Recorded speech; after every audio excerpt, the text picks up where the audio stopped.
പാലക്കാട് തെരഞ്ഞെടുപ്പിൽ കോൺഗ്രസ് നടത്തിയ പൊളിറ്റിക്കൽ സ്ട്രൈക്കായിരുന്നു സന്ദീപ് വാര്യരുടെ കോൺഗ്രസ് പ്രവേശനം. പി സരിൻ കോൺഗ്രസ് വിട്ട പിന്നാലെ കോൺഗ്രസിന്റെ മുഖം രക്ഷിച്ച പാലക്കാട്ടെ കോൺഗ്രസിന്റെ വിജയത്തിൽ വലിയ പങ്കുവഹിച്ച നേതാവ്. ആ തെരഞ്ഞെടുപ്പ് തൊട്ട് BJP RSS ആശയങ്ങൾക്കെതിരെ ആഞ്ഞടിച്ചു അദ്ദേഹം. തുടർന്ന് കോൺഗ്രസ് വേദികളിലെ നേതൃനിരയിലെ നിറസാന്നിധ്യമായി. അത്തരത്തിൽ തന്നെ കോൺഗ്രസ് നേതാവും മുൻ മുഖ്യമന്ത്രിയുമായ K കരുണാകരൻ്റെ മകൾ പത്മജ വേണുഗോപാലും ഇപ്പോൾ BJP വിട്ടുപോയ സന്ദീപ് വാര്യർക്ക് തുറന്ന കത്തുമായി എത്തിയിരിക്കുകയാണ് പത്മജ. നിയമസഭാ തെരഞ്ഞെടുപ്പ് വരെ മാത്രമേ കോൺഗ്രസ് സന്ദീപിൻ്റെ തോളിൽ കൈയിട്ട് നടക്കുകയുള്ളൂ എന്നും തെരഞ്ഞെടുപ്പ് കഴിഞ്ഞാൽ കറിവേപ്പില പോലെ എടുത്ത് പുറത്ത് കളയുമെന്നും പത്മജ പറഞ്ഞു.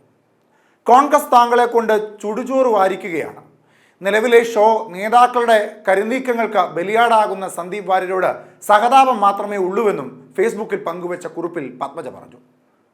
പ്രിയപ്പെട്ട സന്ദീപ് വാര്യർക്ക് 20 വർഷത്തോളം BJP എന്ന പ്രസ്ഥാനത്തോടൊപ്പം നിന്ന് നരേന്ദ്രമോദിയെയും അമിത്ഷായെയും BJPയെയും മരുന്ന് കഴിക്കും പോലെ പുകഴ്ത്തിക്കൊണ്ടിരുന്ന താങ്കൾക്ക് ഇപ്പോൾ നിലപാട് മാറ്റേണ്ടി വരും. കാരണം താങ്കൾ ഇപ്പോൾ നിൽക്കുന്നത് കോൺഗ്രസ് പാളയത്തിലാണ്. എന്നാൽ തീർത്തും അന്തസ്സോ നിലവാരമോ ഇല്ലാത്ത പ്രസ്താവനകൾ നടത്താൻ താങ്കൾക്കിപ്പോൾ കഴിയുന്നത് കോൺഗ്രസ് കൂടാരത്തിലായതുകൊണ്ട് മാത്രമാകും.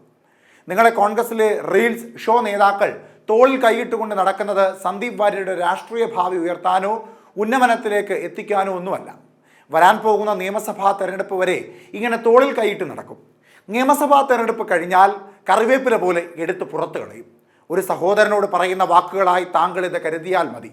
രാഷ്ട്രീയ പ്രവർത്തനത്തിലെ ജനാധിപത്യ മര്യാദയും അന്തസ്സുമാണ് നിങ്ങൾ വാക്കുകൾ കൊണ്ട് നശിപ്പിക്കുന്നത്. കോൺഗ്രസ് താങ്കളെ കൊണ്ട് ചുടുചോറ് വാരിക്കുകയാണ്. നിലവിലെ ഷോ നേതാക്കളുടെ കരുനീക്കങ്ങൾക്ക് ബലിയാടാകുന്ന സന്ദീപ് വാര്യരോട് എനിക്ക് സഹതാപം മാത്രമാണ് ഉള്ളത്.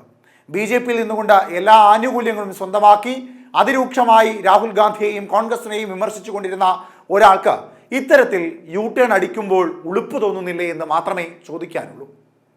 പിന്നെ എൻ്റെ കാര്യം പറഞ്ഞാൽ ഞാൻ ജനിച്ചു വീണത് തന്നെ കോൺഗ്രസ് എന്ന പ്രസ്ഥാനത്തിലാണ്.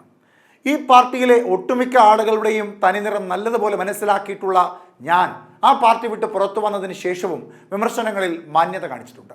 ഒരാൾക്കെതിരെയും വ്യക്തിഹത്യ നടത്താൻ BJP എന്ന പ്രസ്ഥാനം എന്നെ നിർബന്ധിച്ചിട്ടില്ല. പലരെയും കുറിച്ച് പലതും പറയാനുണ്ട്. എന്നാൽ ഞാൻ കാണിക്കുന്ന സംയമനം എൻ്റെ ദൗർബല്യമായി ആരും കാണരുത്. കോൺഗ്രസിൽ വെളുക്ക ചിരിച്ചു നടക്കുന്ന പല നേതാക്കന്മാരുടെയും മുഖം മൂടി വലിച്ചു കീറാൻ പാകത്തിനുള്ള തെളിവുകളുണ്ട് എൻ്റെ പക്കൽ. പക്ഷേ പൊതുമണ്ഡലത്തിൽ നിൽക്കുന്ന എൻ്റെ ഉത്തരവാദിത്തങ്ങളെക്കുറിച്ച് എനിക്ക് ബോധ്യതയുണ്ട്. സന്ദീപിന് പക്ഷേ അതില്ല. ഇങ്ങനെ പറഞ്ഞ് അവസാനിപ്പിക്കുകയാണ് പത്മജ വേണുഗോപാൽ തൻ്റെ കുറിപ്പ്.